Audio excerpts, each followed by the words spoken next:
আসিয়া যখন ফেরাউনকে মানে নাই, শেষ পর্যন্ত ফেরাউন অর্ডার দিয়া দিল আসিয়ারে মারো।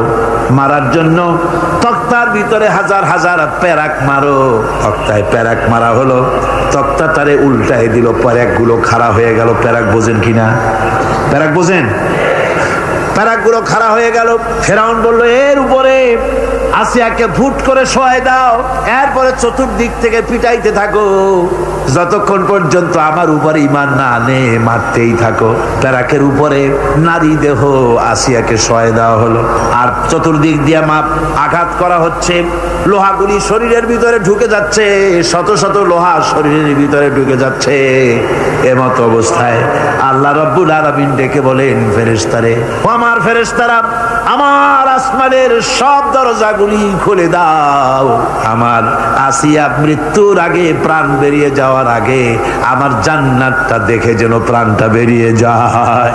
আল্লাহর এই রাস্তায় মানুষ জীবন দিতে কুণ্ঠাবোধ করে না। যদি ঈমান বিল্লাহ, আল্লাহর প্রতি ঈমান মজবুত হয়ে যায়, তার জীবনের মোটেও পরোয়া হয় না। জীবন দিয়েছেন আল্লাহ, এই জীবন দিব, কাকে ফিরায় দেব? এই জন্য আল্লাহ পাক বলেছেন, ইন্নাল্লাহা ইশতারা মিনাল মুমিনিনা আনফুসাহুম ওয়া আমওয়ালাহুম বিআন্না লাহুমুল জান্নাহ। আমি আমার মুমিনের জান এবং মাল সবটা খরিদ করে নিয়েছি, বিনিময়ে মুমিনকে আমার বেহেশত দিয়ে দিয়েছি।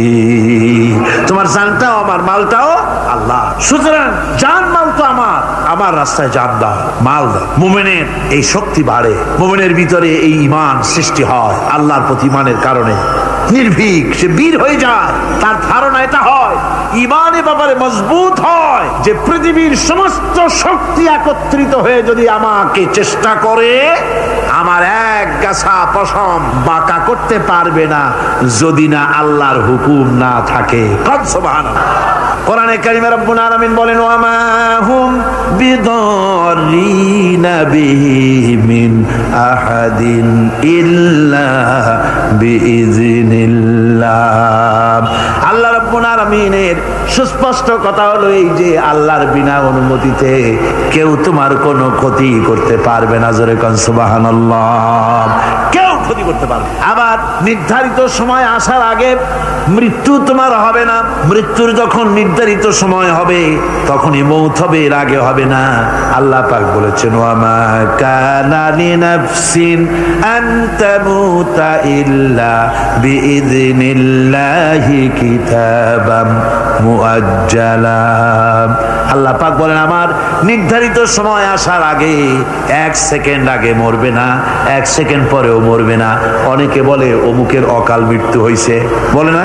বলে কিনা অকাল মৃত্যু হয়েছে? এটা বাজে কথা। কিসের অকাল মৃত্যু? কালেই মরছে। হায়াত ওখানেই শেষ। হায়াত থাকতে এক সেকেন্ড আগে, এক সেকেন্ড পরে মৃত্যু হবে না। যখন নির্ধারিত সময় আসবে সেই সময় মরবে, এর আগে বা পরে মৃত্যু হবে। মৃত্যু নির্ধারিত সময়ের আগে মরবে না মানুষ। বাহানায় হোক, ওসিলায় হোক, মরণ যেখানে আছে সেখানে যাওয়াই লাগবে।